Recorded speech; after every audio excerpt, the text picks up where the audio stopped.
लोकसभा चुनाव के दूसरे चरण में 12 राज्यों और केंद्र शासित प्रदेश जम्मू कश्मीर के 88 निर्वाचन क्षेत्रों में मतदान शांतिपूर्ण संपन्न।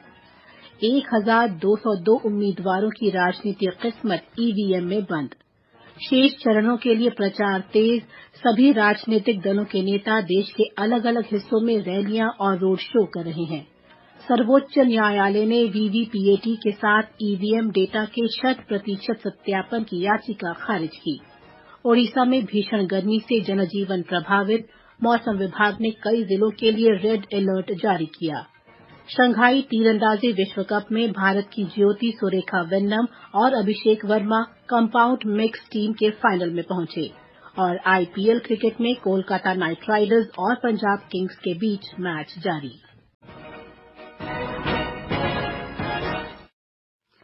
समाचार संध्या के साथ मैं प्रियंका अरोड़ा। लोकसभा चुनाव के दूसरे चरण में 12 राज्यों और केंद्र शासित प्रदेश जम्मू कश्मीर की 88 संसदीय सीटों पर मतदान शांतिपूर्ण संपन्न हो गया है। इनमें केरल की सभी 20, कर्नाटक की 14, राजस्थान की शेष 13, उत्तर प्रदेश तथा महाराष्ट्र की 8-8, मध्य प्रदेश की 6, असम तथा बिहार की 5-5, पश्चिम बंगाल तथा छत्तीसगढ़ की 3-3 और जम्मू कश्मीर की 1 सीट शामिल है। मणिपुर तथा त्रिपुरा की शेष 1-1 सीट पर भी आज वोट डाले गए। मध्य प्रदेश की बैतूल संसदीय सीट पर बहुजन समाज पार्टी उम्मीदवार के निधन के कारण दूसरे चरण में होने वाला मतदान अब तीसरे चरण में होगा। 1202 उम्मीदवारों की राजनीतिक किस्मत ईवीएम में बंद हो गई है। आज जिन प्रमुख उम्मीदवारों की राजनीतिक किस्मत ईवीएम में बंद हुई उनमें केरल के वायनाड से कांग्रेस नेता राहुल गांधी, तिरुवनंतपुरम से केंद्रीय मंत्री राजीव चंद्रशेखर तथा कांग्रेस नेता शशि थरूर, बेंगलुरु दक्षिण से भाजपा के तेजस्वी सूर्या और मथुरा से भाजपा की हेमा मालिनी शामिल हैं। अन्य प्रमुख उम्मीदवार हैं मेरठ से भाजपा के अरुण गोविल, मांड्या से कर्नाटक के पूर्व मुख्यमंत्री एचडी कुमारस्वामी और पूर्णिया से पप्पू यादव। त्रिपुरा और मणिपुर में 77% से अधिक मतदान दर्ज किया गया। छत्तीसगढ़ में 72% से अधिक, पश्चिम बंगाल में लगभग 72%, असम में 70% से अधिक, जम्मू कश्मीर में 71% से अधिक, केरल में 70% से अधिक, कर्नाटक में लगभग 65%, राजस्थान में 62% से अधिक, मध्य प्रदेश में लगभग 58% से अधिक, बिहार और महाराष्ट्र में 54% से अधिक तथा उत्तर प्रदेश में 53% से अधिक मतदान दर्ज किया गया है। उत्तर प्रदेश में लोकसभा चुनाव के दूसरे चरण में 8 सीटों पर मतदान शांतिपूर्ण संपन्न हुआ। ब्यौरा हमारे संवाददाता से। पश्चिमी यूपी और ब्रज क्षेत्र में फैली इन 8 सीटों के सभी मतदान केंद्रों पर भारी सुरक्षा व्यवस्था की गई थी। खासतौर पर अमरोहा में लोग अपने मताधिकार का प्रयोग करने के लिए काफी उत्साहित दिखे। दिव्यांग वोटर और महिलाओं की भी लंबी कतारें मतदान केंद्रों पर नजर आईं। आज का मतदान वरिष्ठ भाजपा नेता और पूर्व केंद्रीय मंत्री महेश शर्मा, फिल्म स्टार हेमा मालिनी और अरुण गोविल, पूर्व बसपा सांसद और कांग्रेस सपा गठबंधन के उम्मीदवार दानिश अली और वरिष्ठ रालोद नेता राजकुमार सांगवान सहित कई राजनीतिक दिग्गजों के भाग्य का फैसला करेगा। सुशील चंद्र तिवारी, आकाशवाणी समाचार, लखनऊ। मध्य प्रदेश में लोकसभा की 6 सीटों पर मतदान हुआ। हमारे संवाददाता ने बताया है कि कहीं से भी किसी अप्रिय घटना की खबर नहीं है। होशंगाबाद सहित कुछ क्षेत्रों में मतदाताओं ने बढ़ चढ़कर वोट डाले। दूसरे चरण में करीब 250 वोटिंग यूनिट्स को बदलना पड़ा। इनमें 65 बैलेट यूनिट, 82 सेंट्रल यूनिट और 110 वीवीपैट शामिल हैं। 2800 से ज्यादा संवेदनशील मतदान केंद्रों में सुरक्षा के पुख्ता बंदोबस्त किए गए थे। वहीं 8,500 से ज्यादा बूथों पर वेबकास्टिंग और सीसीटीवी कैमरों से नजर रखी गई। दूसरे चरण के प्रमुख उम्मीदवारों में टीकमगढ़ से केंद्रीय मंत्री डॉक्टर वीरेंद्र कुमार, खजुराहो से प्रदेश भाजपा अध्यक्ष वीडी शर्मा, सतना से मौजूदा सांसद गणेश सिंह, रीवा से जनार्दन मिश्रा और होशंगाबाद से संजय शर्मा शामिल हैं। संजीव शर्मा, आकाशवाणी समाचार, भोपाल। छत्तीसगढ़ में 3 लोकसभा सीट कांकेर, महासमुंद और राजनांदगांव में आज मतदान हुआ। एक रिपोर्ट। आज राज्य के जिन 3 लोकसभा क्षेत्रों में मतदान हुआ वे माओवाद की समस्या से प्रभावित हैं, लेकिन लोगों ने नक्सली खौफ और उनके फरमान के साथ ही भीषण गर्मी की चिंता न करते हुए पूरे उत्साह के साथ अपने मताधिकार का प्रयोग किया। संवेदनशील इलाकों में मतदान की प्रक्रिया पर वेबकास्टिंग के साथ ही ड्रोन से भी नजर रखी जा रही थी। इन दिनों शादियों का मौसम है। अनेक स्थानों पर दूल्हा दुल्हन और उनके परिजनों ने विवाह की रस्मों के बीच ही पोलिंग बूथ पहुंचकर लोकतंत्र के इस महापर्व में अपनी सक्रिय भागीदारी निभाई। विकल्प शुक्ला, आकाशवाणी समाचार, रायपुर।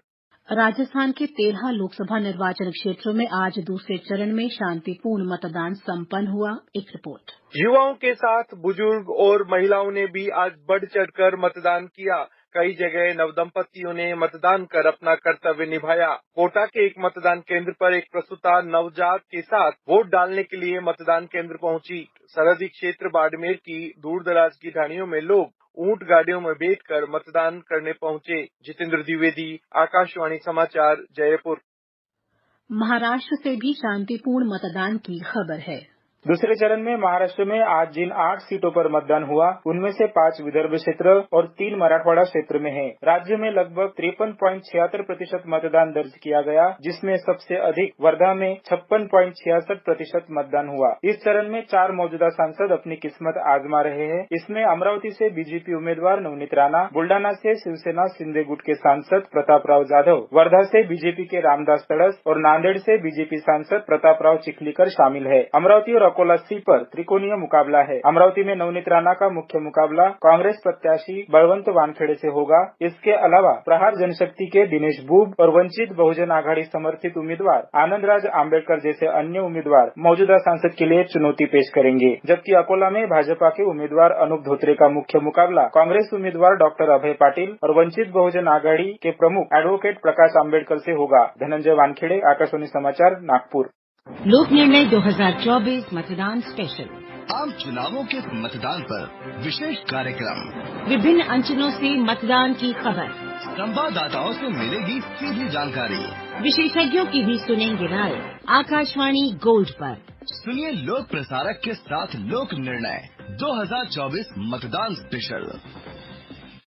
लोकसभा चुनाव के शेष चरणों के लिए प्रचार अभियान जोरों पर है। चुनाव के तीसरे चरण के मतदान के लिए प्रचार तेज हो गया है। इस चरण में 12 राज्यों की 94 सीटों पर 7 मई को वोट डाले जाएंगे। तीसरे दौर में कुल 1351 उम्मीदवार चुनाव मैदान में हैं। प्रमुख राजनीतिक दलों के वरिष्ठ नेता शेष चरणों के लिए जोर शोर से प्रचार कर रहे हैं। प्रधानमंत्री और भारतीय जनता पार्टी के वरिष्ठ नेता नरेंद्र मोदी ने पश्चिम बंगाल के मालदा में रैली को संबोधित किया। उन्होंने कहा कि तृणमूल कांग्रेस और कांग्रेस दोनों ही तुष्टीकरण में विश्वास करते हैं और इसके लिए वे कुछ भी कर सकते हैं। उत्तर प्रदेश में अगले चरण का चुनाव प्रचार जोर शोर से चल रहा है। प्रधानमंत्री और भाजपा के वरिष्ठ नेता नरेंद्र मोदी ने आज बरेली जिले में रोड शो किया। दूसरी ओर समाजवादी पार्टी प्रमुख अखिलेश यादव ने एटा जिले में एक रैली की। बहुजन समाज पार्टी समन्वयक और पार्टी के स्टार प्रचारक आकाश आनंद ने अम्बेडकर नगर और कौशाम्बी लोकसभा निर्वाचन क्षेत्र में जनसभा को संबोधित किया।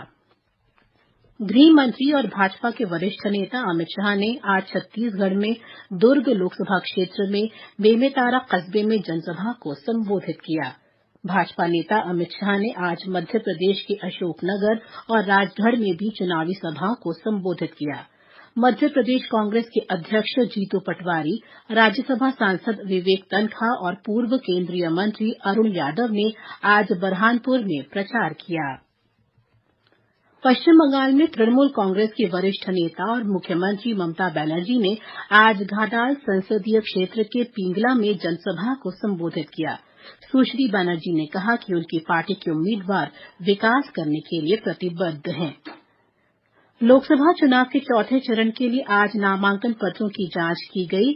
उम्मीदवार 29 अप्रैल तक नाम वापस ले सकेंगे। इस चरण में 13 मई को 9 राज्यों और 1 केंद्र शासित प्रदेश में 96 लोकसभा सीटों के लिए मतदान होगा।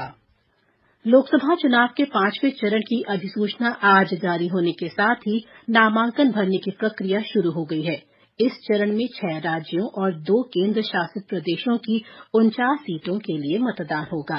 ये समाचार आकाशवाणी से प्रसारित किए जा रहे हैं। ताज़ा समाचार जानने के लिए आप हमारे Twitter handle @AIR News Hindi को फॉलो कर सकते हैं। Dear voters, elections are here. Download your voter helpline app from the Play Store or Apple Store and make sure your name is there in the electoral list.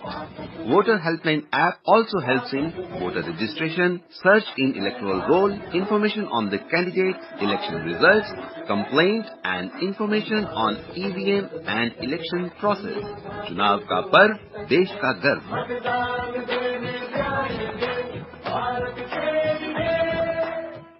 ये आकाशवाणी है।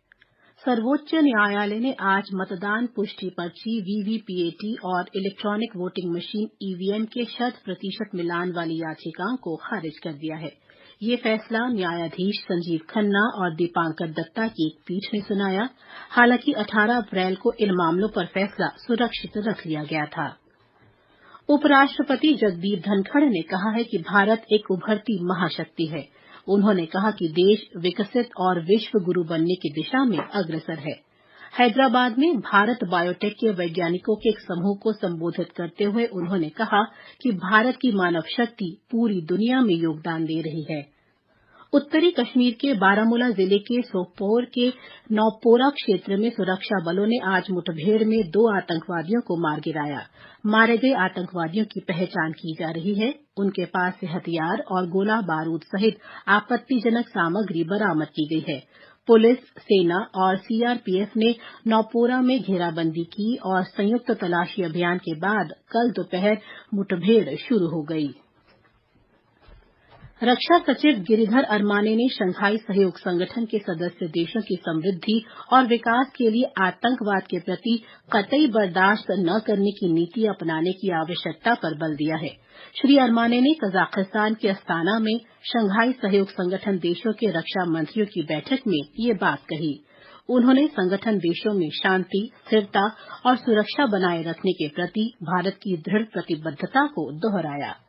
ये समाचार हमारी website newsonair.gov.in/hindi और हमारे mobile app news on AIR पर भी उपलब्ध हैं। समाचार संध्या में आपका फिर स्वागत है। मौसम विभाग ने गांगेय, पश्चिम बंगाल और ओडिशा में भीषण गर्मी के कारण रेड अलर्ट जारी किया है। विभाग ने देश के पूर्वी और दक्षिणी हिस्सों में अगले 5 दिन तक अत्यधिक गर्मी पड़ने की संभावना व्यक्त की है। शंघाई में तीरंदाजी विश्व कप में ज्योति सुरेखा वेन्नम और अभिषेक वर्मा की कंपाउंड मिक्स टीम फाइनल में पहुंच गई है। आईपीएल क्रिकेट में कोलकाता नाइट राइडर्स का मुकाबला पंजाब किंग्स के साथ जारी है। ताजा समाचार मिलने तक कोलकाता नाइट राइडर्स ने 16वें ओवर में 3 विकेट पर 203 रन बना लिए हैं। अंत में मुख्य समाचार एक बार फिर। लोकसभा चुनाव के दूसरे चरण में 12 राज्यों और केंद्र शासित प्रदेश जम्मू कश्मीर के 88 निर्वाचन क्षेत्रों में मतदान शांतिपूर्ण संपन्न। 1202 उम्मीदवारों की राजनीतिक किस्मत ईवीएम में बंद। शेष चरणों के लिए प्रचार तेज। शंघाई तीरंदाजी विश्व कप में भारत की ज्योति सुरेखा वेन्नम और अभिषेक वर्मा कंपाउंड मिक्स टीम के फाइनल में पहुंची। इसके साथ ही समाचार संध्या का ये अंक समाप्त हुआ। नमस्कार।